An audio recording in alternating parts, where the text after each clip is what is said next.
Apakah tsunami itu? Mengapa ia bisa terjadi? Tsunami adalah gelombang laut yang besar dan cepat, serta bersifat merusak yang diakibatkan oleh adanya gangguan atau perubahan pada dasar laut maupun kolom air laut. Di Indonesia, tsunami yang terjadi disebabkan oleh dua hal.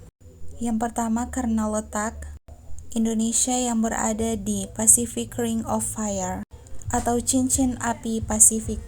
Penyebab tsunami yang kedua adalah jatuhnya meteor ke bumi yang berpotensi menghasilkan tsunami dengan kekuatan yang besar. Namun, penyebab yang kedua ini berkemungkinan masih sangat kecil terjadi. Tsunami bisa terjadi juga karena aktivitas vulkanik gunung berapi yang berasal dari longsoran material dan piroklastik yang meluncur ke laut. Piroklastik adalah material dari dalam hasil letusan yang mengalir menuruni gunung api dengan cepat. Konon, katanya aliran piroklastik ini dapat menuruni lereng dengan kecepatan melebihi 100 km per jam. Gempa bumi yang terjadi di Indonesia biasanya disebabkan oleh lempengan kerak bumi yang terus bergerak secara perlahan disebut dengan lempengan tektonik. Jika terjadi gempa tektonik di bawah laut dengan magnitud yang kuat, maka peluang terjadi tsunami akan semakin besar. Di wilayah Indonesia tidak bisa dipisahkan antara gempa bumi dan tsunami karena seringkali terjadi. Penyebab tsunami berikutnya karena adanya longsoran di bawah laut.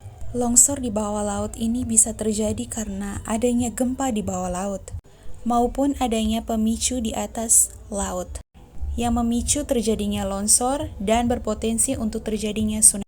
Itulah rangkaian penyebab terjadinya tsunami yang ada di Indonesia. Pemerintah berkewajiban melakukan mitigasi bencana agar tidak menimbulkan korban jiwa dan kerugian ekonomi. Peraturan pemerintah yang mengatur tentang mitigasi bencana. Salah satunya adalah peraturan tentang batas sempadan pantai. Meskipun sedang dalam tahap penghitungan, peneliti LIPI menganjurkan agar pemerintah daerah bisa memberikan batas sempadan pantai minimal 300 meter untuk tak dijadikan kawasan pemukiman. Tak hanya itu, penanaman hutan mangrove yang sehat juga termasuk cara yang murah dan efektif dalam meredam gelombang tsunami. Warga setempat pun juga harus memiliki respon cepat saat terjadi gempa besar. Umumnya, tsunami akan tiba setelah dipicu gempa besar berdurasi cukup lama, yakni 30 detik sampai 1 menit. Ketika itu terjadi, berlarilah sekencang mungkin menuju daratan yang lebih tinggi. Oleh karena itulah, diperlukan kolaborasi yang baik antara pemerintah, masyarakat, dan lembaga-lembaga terkait dalam mengupayakan mitigasi bencana yang efektif dan efisien.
Halo semua, siapa nih yang punya cita-cita menjadi seorang perawat? Berbicara mengenai program studi keperawatan, tentu kita tahu bahwa prodi ini adalah salah satu jurusan favorit di Indonesia dan juga merupakan cabang sains yang berkembang pesat dalam peradaban manusia.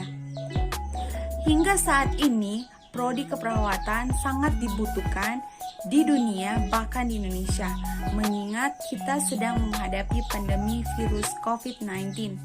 Bagi teman-teman yang masih bingung atau ragu mau kuliah di mana, nah, ayo bersama kami keluarga besar Universitas Pembangunan Indonesia Manado. Universitas Pembangunan Indonesia Manado adalah salah satu perguruan tinggi swasta yang ada di Manado, yang sudah berdiri sejak pada tanggal 2 Oktober 2000 dan saat ini sudah terakreditasi B. Jadi jangan ragu menjadi seorang perawat profesional. Karena Universitas Pembangunan Indonesia Manado memiliki 6 fakultas dengan 8 program studi, salah satunya keperawatan. Prodi lainnya yaitu Profesi Nurse, S1 Agribisnis, S1 Ilmu Hukum, S1 Ilmu Politik, S1 Sastra, S1 Elektro, dan S1 Teknik Sipil. Sudah banyak loh lulusan-lulusan UNPI yang sudah mendapatkan lapangan pekerjaan yang baik di dalam negeri maupun di luar negeri. Jadi, tunggu apa lagi? Ayo, daftarkan diri menjadi keluarga besar Universitas Pembangunan Indonesia Manado. Terima kasih.